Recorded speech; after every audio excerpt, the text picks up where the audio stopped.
আমাদের অধিকার কিন্তু খর্ব হলো। খণ্ডন আপনার চেয়ার থেকে আপনি করলেন। ধন্যবাদ মাননীয় স্পিকার। বিল দুটা পাশ হয়ে গেল। আমরা টাইম কনস্ট্রেইনের কারণে 133টা অধ্যাদেশ যেগুলো ছিল এর মধ্য থেকে যেগুলো বিল আকারে এসেছে এবং যেগুলো ল্যাপসেস হয়ে গেছে সেগুলাতে আমরা আমাদের অধিকার পুরোপুরি পাইনি, কারণ সময়ের সীমাবদ্ধতা ছিল। সেই ক্ষেত্রে ইচ্ছায় হোক অনিচ্ছায় হোক আমাদেরকে এই প্রক্রিয়ার মধ্যেই থাকতে হয়েছে। তো এখন সেরকম কোনো প্রেক্ষাপট ছিল না এই দুইটা বিলের ক্ষেত্রে। আমাদের অধিকার কিন্তু খর্ব হলো। খণ্ডন আপনার চেয়ার থেকে আপনি করলেন, খণ্ডনটা কিন্তু আপনার হাতেই হলো।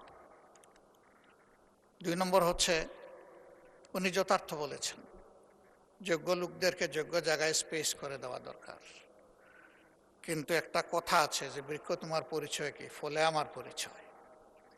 দিনটা কেমন যাবে, মর্নিং শোজ দ্য ডে। সরকারের 2 মাসে যে সমস্ত কার্যকলাপ বেসিক জায়গাগুলোতে হাত দেওয়া হয়েছে প্রত্যেকটা জায়গায় জনগণের আকাঙ্ক্ষার বিপক্ষে চলে গেছে।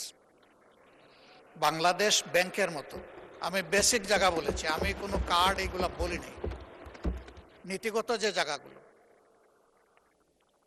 বাংলাদেশ ব্যাংকের মতো সেন্ট্রাল ব্যাংকের গভর্নর নিয়োগের ক্ষেত্রে যে কাজটা করা হয়েছে এবং সাবেক গভর্নরকে বিদায় দেওয়ার যে পদ্ধতি অনুসরণ করা হয়েছে জাতি এটা দেখেছে। এখান থেকে শুরু করে আমি বারবার এগুলার মেনশন করতে যাচ্ছি না। এ পর্যন্ত যে সমস্ত জায়গায় পরিবর্তন এসেছে সেগুলা জনগণ এবং ডেমোক্রেসি কোনোটাই সাপোর্ট করে না।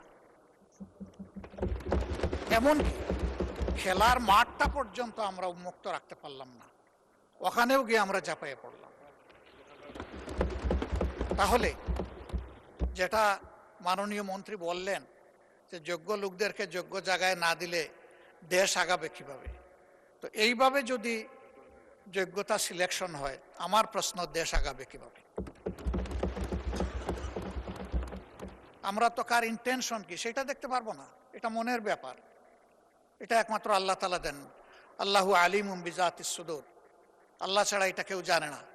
আমরা দেখব তার প্রকাশটা কি, বাস্তবায়নটা কি, কিভাবে এটা রিফ্লেক্ট করতেছে সমাজে। সেটা এই রিফ্লেকশনে আমরা শঙ্কিত যে এইভাবে সব কিছুকে পলিটিসাইজ করলে, ক্ষেত্র বিশেষে গোষ্ঠী পরিবার এগুলাকে প্রাধান্য দিয়ে আগাইলে এ দেশ তো আগাবে না।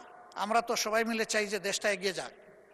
এ পর্যন্ত সেরকম দৃশ্যমান কোনো কিছু আমাদের কাছে নেই। ধন্যবাদ মাননীয় স্পিকার।